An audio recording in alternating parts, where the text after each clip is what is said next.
Perkenalkan, nama saya Vega Francisca, saya dari Prodi S1 Keperawatan dengan NIM 1733055. Nah, di sini saya akan menjelaskan tentang interpretasi dari hasil EKG yang saya dapatkan. Nah, yang pertama itu kita menentukan irama. Irama itu kita tentukan dari gelombang R ketemu R-nya sejajar atau tidak. Kalau seandainya sejajar itu disebut dengan normal atau reguler. Nah, kalau seandainya tidak, maka disebut dengan irregular atau tidak normal. Lalu yang selanjutnya, yang kedua, kita menentukan HR. HR itu mempunyai dua rumus. Yang pertama itu 300 dibagi kotak kecil dan 1500 dibagi kotak besar. Nah, dari kasus yang saya dapatkan, saya mengambil 300 dibagi 2, yaitu kotak kecil, dimana hasilnya 150 kali per menit atau disebut dengan takikardi karena di atas 150. Nah, lalu gelombang P-nya, gelombang P itu tidak boleh lebih dari 3 kotak kecil, yang dimana satu kotak kecil itu berjumlah 0,04 detik. Nah, dari kasus yang saya dapatkan itu ada gelombang P-nya ada, lalu teratur dan disebut juga dengan sinus rhythm.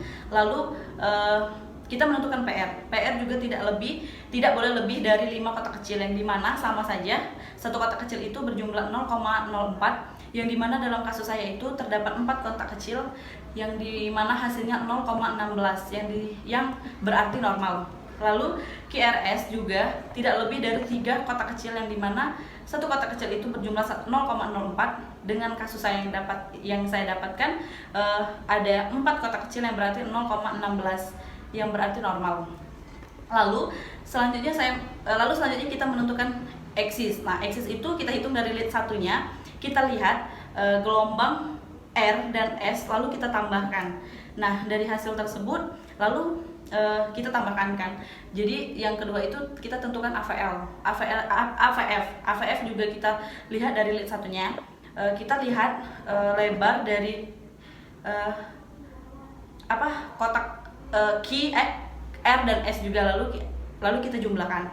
Nah, dari jumlah tersebut bisa kita simpulkan bahwa dalam kasus saya itu terdapat normoaksis. Nah, jadi gelombang lain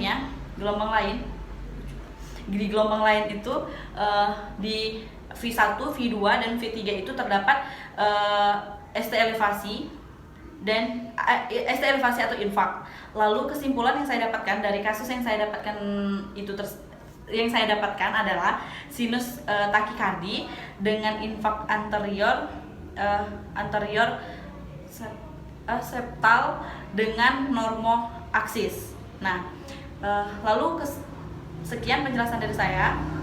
Apabila ada kekurangan dan kesalahan, saya mohon maaf dan saya ucapkan terima kasih.